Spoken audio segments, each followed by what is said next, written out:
Hey kids, welcome to Kids Connection. It's great to see you again.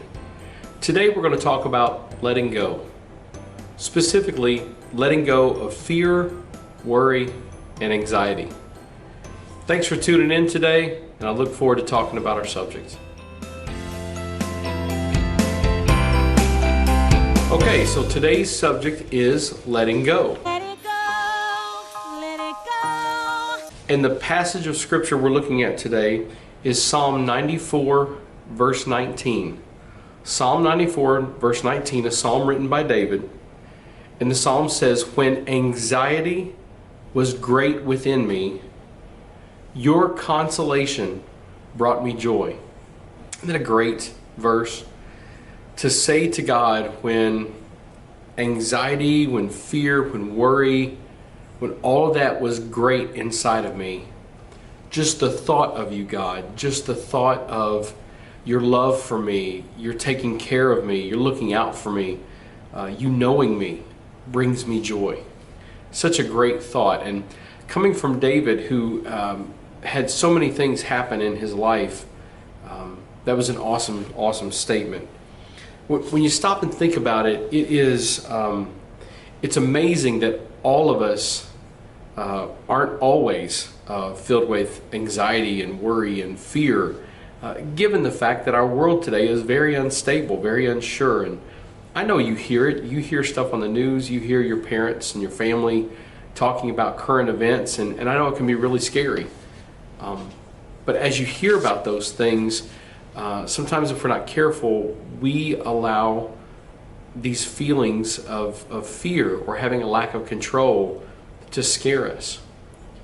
Well, one of the things that I've learned over the years is that there is great joy and there's great satisfaction in actually admitting that I don't have control really over anything, and yielding that control to God and letting go to Him. I just thought about this recently, and I shared this with some people in my small group Bible study.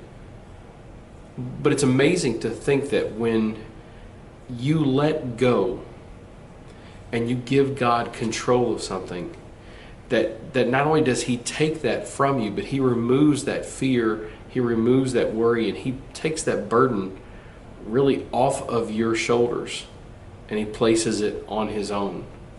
And we can trust Him with it. I mean, after all, He's the God that created the heavens and the earth. He's the God that created you and me, the land, the sea, the air, everything that we have.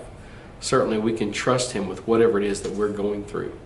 But many times we like to think that we have control of the things that happen in our world, but the truth is we don't. There are very few places where I can ever go where I am okay with admitting that I don't have control. But one of those places, interestingly enough, is a roller coaster. Now, maybe you like to ride roller coasters as much as I do.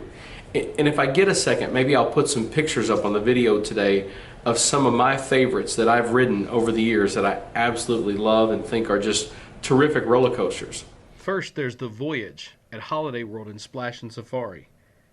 Then there's Alpengeist at Busch Gardens, Williamsburg. The Incredible Hulk coaster at Universal Studios Orlando, Millennium Force at Cedar Point, Outlaw Run at Silver Dollar City, The Beast at Kings Island, and finally back to Holiday World with Thunderbird. There's something that happens at the top of the lift hill on every single roller coaster. You get in, you put your harness over you, you put your seatbelt on, the ride operator checks it, and at some point they press a button that releases the brakes on that roller coaster train and allows it to go forward. And then you go to a lift hill and there's a chain that takes you up to the top of the hill. Inevitably, when you're on that lift hill, eventually that chain is going to stop and you're going to get to the very top. You're going to crest that lift hill. And one of the things that I love about riding roller coasters is that it is at that exact moment that I realize I can't stop this.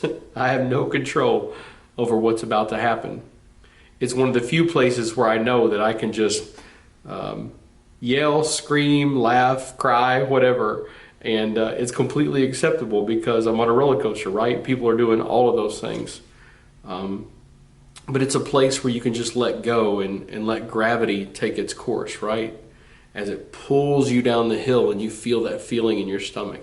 And then as you crest the second hill and you have a feeling of weightlessness for just a second, you get up out of your seat for a second. Or if it's a roller coaster that has loops and you go upside down and you have that feeling. I mean, how often do we get to travel upside down like that, right? Or have the kind of feeling that a fighter pilot might have in a jet for a brief moment with the forces of gravity. Or it's just interesting when you're on that roller coaster, it has a set path and a set course that you have no control over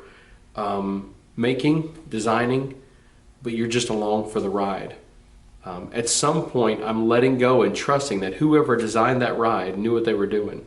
That whoever made that roller coaster train knew what they were doing. Whoever designed my safety harness that keeps me in while I'm upside down knew what they were doing. More certainly, if I'm willing to yield control of a moment like that, goodness, I should really be able to yield my control, or my perceived control of life to a God who designed everything and is perfect. So I want to encourage you today, and if you're watching this with your family, encourage your family as well.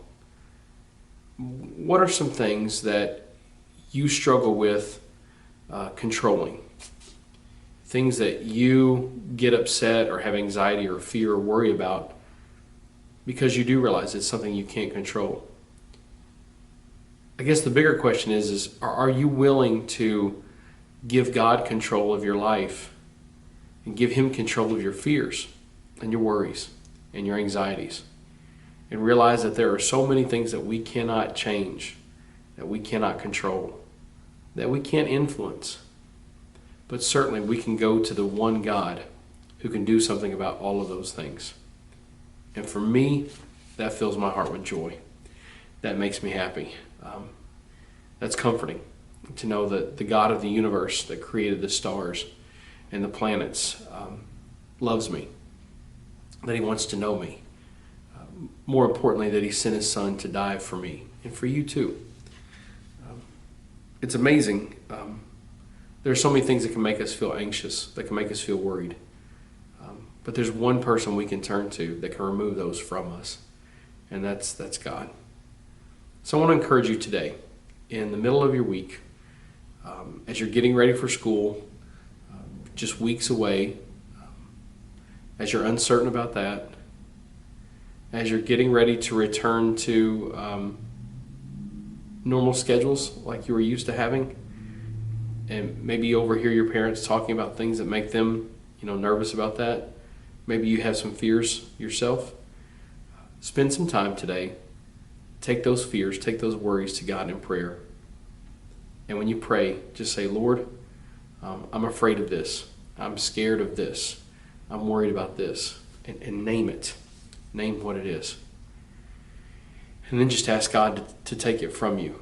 And just say out loud, God, I want to give you control because I know I don't have control of it. And instead of letting it make you afraid because you don't have control, take comfort. Find joy in knowing that God has control and that He, more than anyone else, is capable of helping you face fears and worry and anxiety and taking all of that from you. He loves you, and I love you, and your family loves you. And kids, you need to know that, and that you are loved and you are prayed for, and during this time you have been loved and prayed for. God bless you today. I hope the rest of your day is outstanding. I hope the rest of your week is even better. And if you're going to be with us this coming Sunday here at Van Avenue Baptist Church, worshiping in one of our 2 services, I look forward to seeing you in person, except you'll have your mask on. And if you are with us via live stream, I look forward to looking into that camera and knowing that you are on the other side of that live feed and worshiping with you as well. God bless you.